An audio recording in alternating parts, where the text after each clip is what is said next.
मैं शैलजा अपने चैनल पर आपका हार्दिक स्वागत करती हूँ। आशा करती हूँ आप सब स्वस्थ एवं प्रसन्न होंगे। आज मैं श्रीमद् भागवत महापुराण का पंचम स्कंद शुरू करने जा रही हूँ। आज के प्रथम अध्याय में प्रियव्रत चरित्र की कथा है, तो कथा शुरू करते हैं। राजा परीक्षित ने पूछा, सुने मुने महाराज, प्रियव्रत तो बड़े भगवत भक्त और आत्माराम थे। उनकी गृहस्थ आश्रम में कैसे रुचि हुई, जिसमें फंसने के कारण मनुष्य को अपने स्वरूप की विस्मृति होती है और वह कर्म बंधन में बंध जाता है। विप्रवर निश्चय ही ऐसे निःसंग महापुरुषों का इस प्रकार गृहस्थ आश्रम में अभिनिवेश होना उचित नहीं है।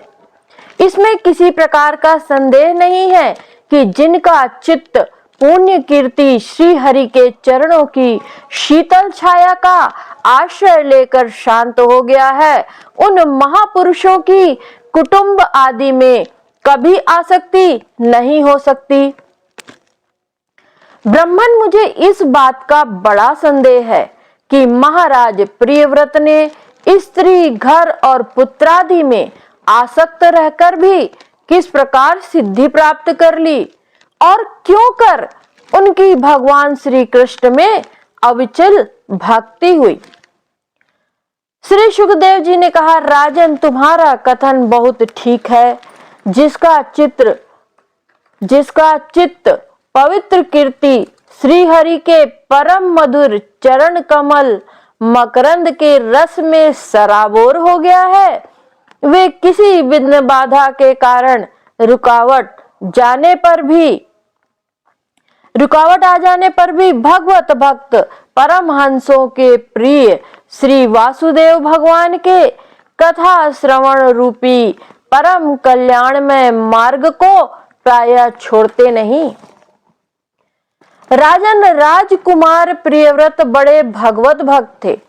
श्री नारद जी के चरणों की सेवा करने से उन्हें सहज में ही परमार्थ तत्व का बोध हो गया था। वे ब्रह्म सत्र की दीक्षा, निरंतर ब्रह्माभ्यास में जीवन बिताने का नियम लेने वाले ही थे कि उस समय उनके पिता स्वयंभू मनु ने उन्हें पृथ्वी पालन के लिए शास्त्र में बताए हुए सभी श्रेष्ठ गुणों से पूर्णतया संपन्न देख राज्य शासन के लिए आज्ञा दी। किंतु प्रियव्रत अखंड समाधि योग के द्वारा अपनी सारी इंद्रियों और क्रियाओं को भगवान वासुदेव के चरणों में ही समर्पण कर चुके थे। अतः पिता की आज्ञा किसी प्रकार उल्लंघन करने योग्य न होने पर भी यह सोचकर कि राज्य अधिकार पाकर मेरा आत्मस्वरूप स्त्री पुत्रादि असत प्रपंच से आच्छादित हो जाएगा, राज्य और कुटुंब की चिंता में फंसकर मैं परमार्थ तत्व को प्रायः भूल जाऊंगा, उन्होंने उसे स्वीकार न किया। आदिदेव स्वयंभू भगवान ब्रह्मा जी को निरंतर इस गुणमय प्रपंच की वृद्धि का ही विचार रहता है। वे सारे संसार के जीवों का अभिप्राय जानते रहते हैं। अब जब उन्होंने प्रियव्रत की ऐसी प्रवृत्ति देखी, तब वे मूर्तिमान चारों वेद और मरीचि आदि पार्षदों को साथ लिए अपने लोक से उतरे। आकाश में जहां तहां विमानों पर चढ़े हुए इंद्र आदि प्रधान देवताओं ने उनका पूजन किया तथा मार्ग में टोलियां बांधकर आए हुए सिद्ध, गंधर्व, साध्य, चारण और मुनिजन ने स्तवन किया। इस प्रकार जगह जगह आदर सम्मान पाते वे साक्षात नक्षत्रनाथ चंद्रमा के समान गंधमादन की घाटी को प्रकाशित करते हुए प्रियव्रत के पास पहुंचे। प्रियव्रत को आत्मविद्या का उपदेश देने के लिए वहां नारद जी भी आए हुए थे। ब्रह्मा जी के वहां पहुंचने पर उनके वाहन हंस को देखकर देवर्षि नारद जान गए कि हमारे पिता भगवान ब्रह्मा जी पधारे हैं। अतः वे स्वयंभू मनु और प्रियव्रत के सहित तुरंत खड़े हो गए और सबने उनको हाथ जोड़कर प्रणाम किया। परीक्षित नारद जी ने उनकी अनेक प्रकार से पूजा की और सुमधुर वचनों में उनके गुण और अवतार की उत्कृष्टता का वर्णन किया। तब आदि पुरुष भगवान ब्रह्मा जी ने प्रियव्रत की ओर मंद मुस्कान युक्त दया दृष्टि से देखते हुए इस प्रकार कहा। श्री ब्रह्मा जी ने कहा, निमोद ताते दमृतम प्रवीमी मासूयितम तुम देव महर्ष्य प्रमेयम वयम भवस्ते तत एष महर्षि वरहाम सर्वे विवशा यस्य दिष्टम।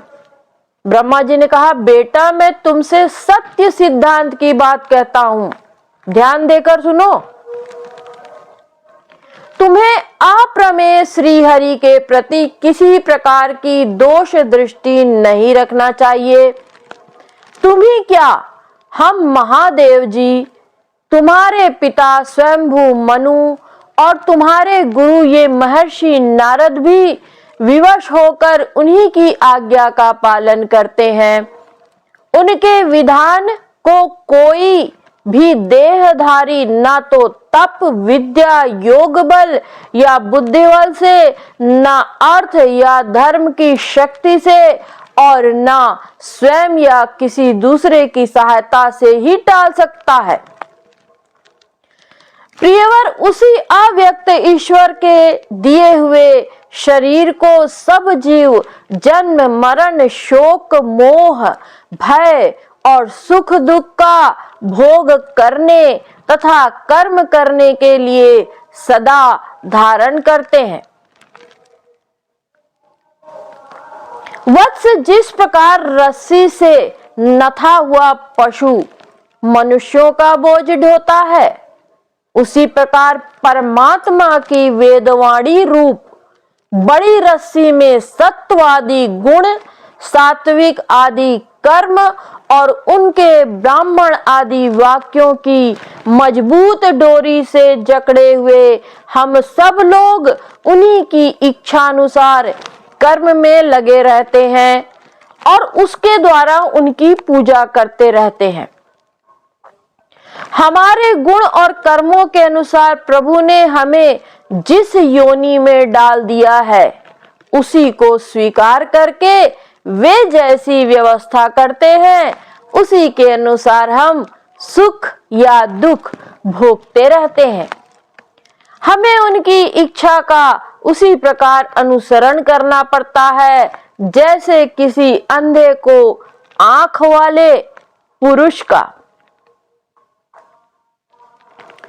मुक्तो अभि तावद्री व्रयात स्वदेह मारब्ध मश्नन्न भीमान शून्य यथानुभूतम प्रतीयात निद्रह किम त्वन्यम देहाय गुणान व्रियंगते।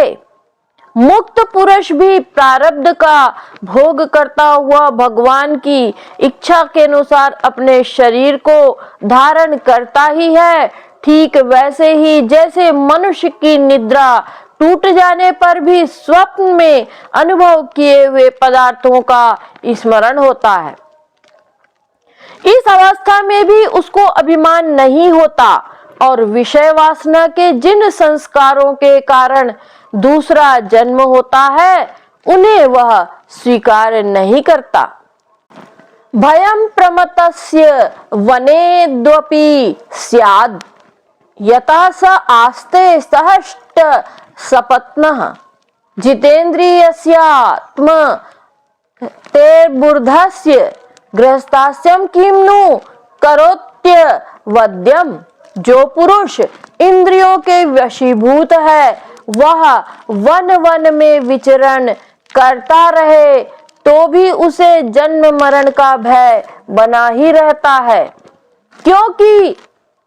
क्योंकि बिना जीते हुए मन और इंद्रिय रूपी उसके 6 शत्रु कभी उसका पीछा नहीं छोड़ते। जो बुद्धिमान पुरुष इंद्रियों को जीतकर अपनी आत्मा में ही रमण करता है, उसका गृहस्थ आश्रम भी क्या बिगाड़ सकता है। जिसे इन 6 शत्रुओं को जीतने की इच्छा हो, वह पहले घर में ही रहकर उनका अत्यंत निरोध करते हुए उन्हें वश में करने का प्रयत्न करे। किले में सुरक्षित रहकर लड़ने वाला राजा अपने प्रबल शत्रुओं को भी जीत लेता है। फिर जब इन शत्रुओं का बल अत्यंत क्षीण हो जाए, तब विद्वान पुरुष इच्छानुसार विचर सकता है। तुम यद्यपि श्री कमल नाभ भगवान के चरण कमल की कली रूप किले के आश्रित रहकर इन 6 शत्रुओं को जीत चुके हो, तो भी पहले उन पुराण पुरुष के दिए हुए भोगों को भोगो। इसके बाद निःसंग होकर अपने आत्म स्वरूप में स्थित हो जाना। इति संभिहितो महाभागवतो भगवतः त्रिभुवन गुरुरनुशासन मात्मनो लघुतया वनत शिरोधरो बाण मिति सुबहु मान मुआह। श्री सुखदेव जी कहते हैं, जब त्रिलोकी के गुरु श्री ब्रह्मा जी ने इस प्रकार कहा तो परम भागवत प्रियव्रत ने छोटे होने के कारण नम्रता से सिर झुका लिया और जो आज्ञा ऐसा कहकर बड़े आदर पूर्वक उनका आदेश शिरोधार्य किया। भगवान पी मनुना यथा वधु पकल्पिता पचिति है। प्रियव्रत नारद योर विषम भमी समीक्ष मान यो रात्म समवस्थान मवांग मनसम क्षयमव्य वृहतम प्रवर्त यन्न गमत। तब स्वयंभू मनु ने प्रसन्न होकर भगवान ब्रह्मा जी की विधिवत पूजा की। इसके पश्चात वे मन और वाणी के अविषय और अपने आश्रय तथा सर्व व्यवहारतीत पर ब्रह्म का चिंतन करते हुए अपने लोक को चले गए। इस समय प्रियव्रत और नारद जी सरल स्वभाव से उनकी ओर देख रहे थे। सरल भाव से उनकी ओर देख रहे थे। मनु जी ने इस प्रकार ब्रह्मा जी की कृपा से अपना मनोरथ पूर्ण हो जाने पर देवर्षि नारद की आज्ञा से प्रियव्रत को संपूर्ण भूमंडल की रक्षा का भार सौंप दिया और स्वयं विषय रूपी विषैले जल से भरे हुए गृहस्थ आश्रम रूपी दुस्तर जलाशय की भोगेच्छा से निवृत्त हो गए।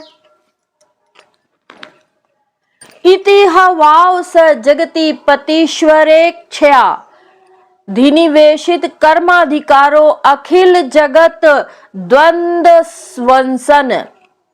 अब पृथ्वीपति महाराज प्रियव्रत भगवान की इच्छा से राज्य शासन के कार्य में नियुक्त हुए।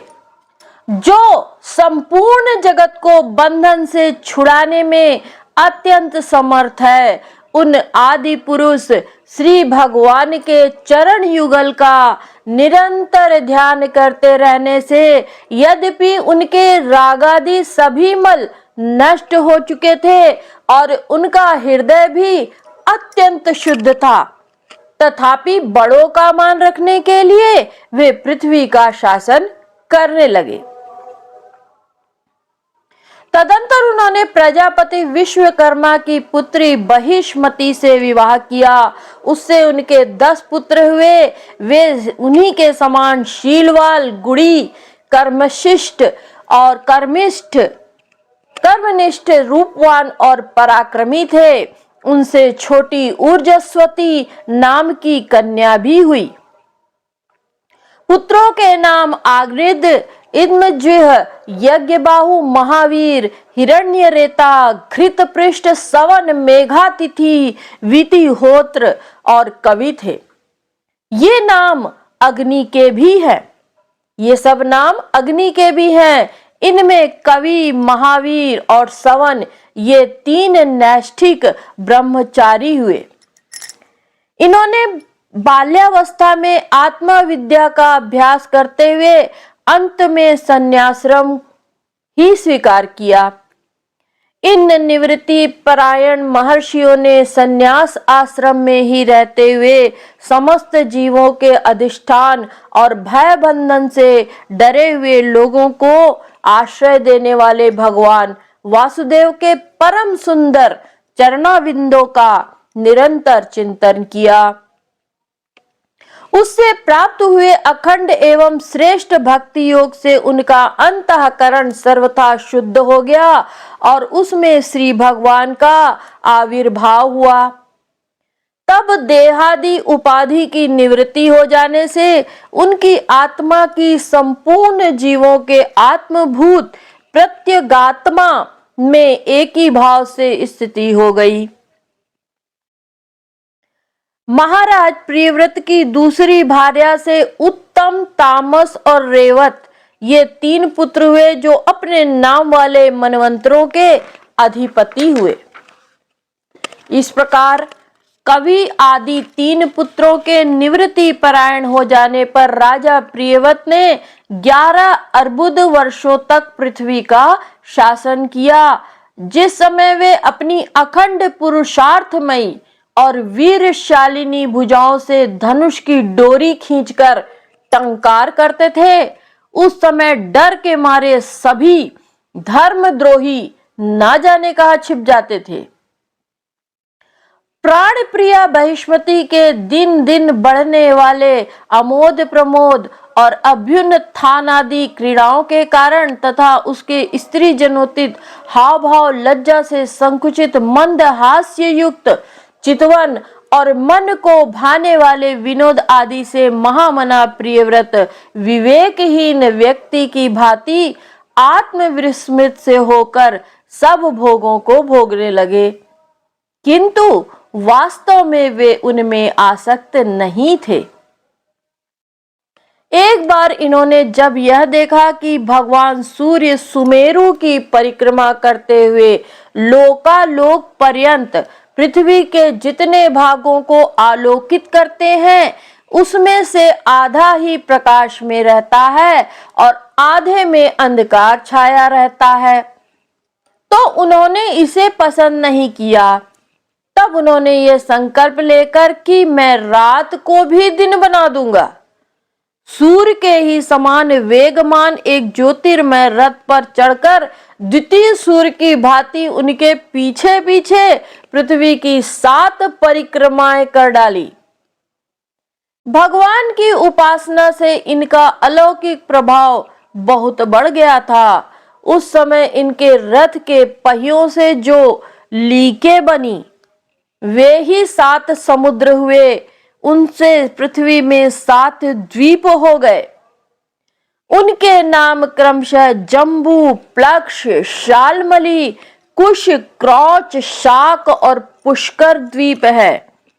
इनमें से पहले पहले की अपेक्षा आगे आगे के द्वीप का परिमाण दूना है और ये समुद्र के बाहरी भाग में पृथ्वी के चारों ओर फैले हुए हैं। 7 समुद्र क्रमशः खारे जल, ईख के रस, मदिरा, घी, दूध, मट्ठे और मीठे जल से भरे हुए हैं। ये 7 द्वीपों की खाइयों के समान हैं और परिमाण में अपने भीतर वाले द्वीप के बराबर है। इनमें से एक एक क्रमशः अलग अलग 7 द्वीपों को बाहर से घेर कर स्थित है। बहिष्मती पति महाराज प्रियव्रत ने अपनी अनुगत पुत्र आग्निर्थ इदमजी, यज्ञबाहु, हिरण्यरेता, घृतपृष्ठ, मेघातिथि और वीतिहोत्र में से क्रमशः एक एक को उक्त जम्बू आदि द्वीपों में से एक एक का राजा बनाया। उन्होंने अपनी कन्या ऊर्जस्वती का विवाह शुक्राचार्य जी से किया। उसी से शुक्र कन्या देवयानी का जन्म हुआ।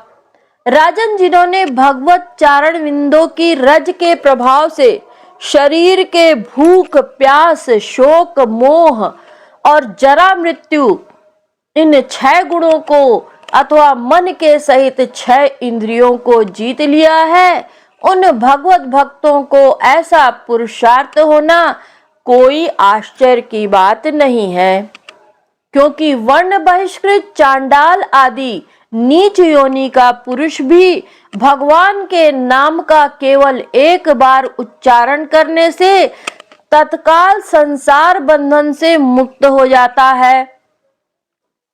इस प्रकार अतुलनीय बल पराक्रम से युक्त महाराज प्रियव्रत एक बार अपने को देवर्षि नारद के चरणों की शरण में जाकर भी पुनः दैववश प्राप्त हुए प्रपंच में फंस जाने से अशांत सा देख मन ही मन विरक्त होकर कहने लगे, ओह बड़ा हुआ, बड़ा बुरा हुआ, ओह बड़ा बुरा हुआ। मेरी विषय लोलुप इंद्रियों ने मुझे इस अविद्या जनित विषय रूप अंधकूप में गिरा दिया।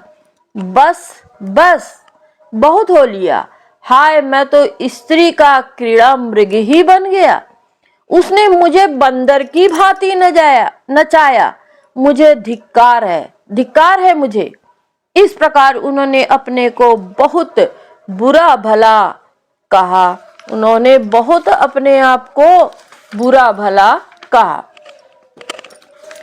परम आराध्य श्री हरि की कृपा से उनकी विवेक वृत्ति जागृत हो गई। उन्होंने यह सारी पृथ्वी यथा योग्य अपने अनुगत पुत्रों को बांट दी और जिसके साथ उन्होंने तरह तरह के भोग भोगे थे, तब अपनी राजरानी को साम्राज्य लक्ष्मी के सहित मृत देह के समान छोड़ दिया तथा हृदय में वैराग्य धारण कर भगवान की लीलाओं का चिंतन करते हुए उसके प्रभाव से श्री नारद जी के बतलाए हुए मार्ग का पुनः अनुसरण करने लगे। महाराज प्रियव्रत के विषय में निम्नलिखित लोकोक्ति प्रसिद्ध है। तस्य हवा एते श्लोका प्रियव्रत कृतम कर्म को न कुर्याद् विनेश्वरम यो नेमि निम्न करोरोच्छायाम धन सप्त वारिधीन।